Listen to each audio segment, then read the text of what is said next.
നിങ്ങളിപ്പോൾ സ്ക്രീനിൽ കാണുന്ന ചിത്രം ഒന്ന് ശ്രദ്ധിച്ചു നോക്കൂ. എന്നിട്ട് ഈ ചിത്രത്തിൽ നിങ്ങൾ ആദ്യം എന്താണ് കണ്ടത് എന്നൊന്ന് കമന്റ് ചെയ്യൂ. നിങ്ങൾ ആദ്യം കണ്ടത് ഒരു പാന്തറിനെ ആണെങ്കിൽ അത് മീൻ ചെയ്യുന്നത് നിങ്ങളുടെ ലൈഫിൽ എത്ര പോസിറ്റീവായിട്ടുള്ള കാര്യങ്ങൾ നടന്നു കഴിഞ്ഞു കഴിഞ്ഞാലും നിങ്ങൾ ആദ്യം ഫോക്കസ് ചെയ്യുന്നത് ലൈഫിലുള്ള പ്രോബ്ലംസിനെയും അതുപോലെ തന്നെ നമുക്ക് എന്തൊക്കെ വെല്ലുവിളികളാണ് ജീവിതത്തിൽ വരാൻ സാധ്യതയുള്ളത് എന്നതിനെയൊക്കെ ആയിരിക്കും.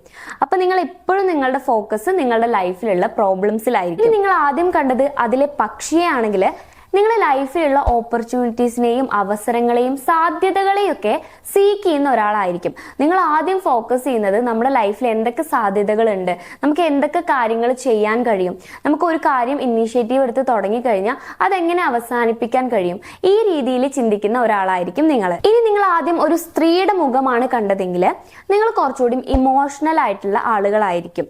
ഒരു കാര്യത്തെക്കുറിച്ച് ഒരുപാട് ഡീപ്പായിട്ട് തിങ്ക് ചെയ്യുന്ന, അല്ലെങ്കിൽ മറ്റുള്ളവരുടെ പ്രശ്നങ്ങൾ മനസ്സിലാക്കാൻ ശ്രമിക്കുന്ന, അവരുടെ പ്രശ്നങ്ങളിൽ അവരുടെ കൂടെ നിൽക്കാൻ ശ്രമിക്കുന്ന ഒരു ടൈപ്പ് ഓഫ് ക്യാരക്ടർ ആയിരിക്കും നിങ്ങൾക്ക് ഉണ്ടായിരിക്കുക. സോ ഇവിടെ നമ്മൾ കണ്ടത് സെയിം പിക്ചർ ആണ്, പക്ഷെ ഡിഫറെന്റ് ആയിട്ടുള്ള പെർസ്പെക്റ്റീവുകളാണ്. സോ ഇതുപോലുള്ള വീഡിയോസിന് വേണ്ടിയിട്ട് അക്കൗണ്ട് ഫോളോ ചെയ്തോളൂ. കൗൺസിലിംഗ് റിലേറ്റഡ് ആയിട്ടുള്ള എന്തെങ്കിലും സർവീസുകൾ നിങ്ങൾക്ക് ആവശ്യമാണെങ്കിൽ സ്ക്രീനിൽ കാണുന്ന നമ്പറിൽ കോൺടാക്ട് ചെയ്യാവുന്നതാണ്.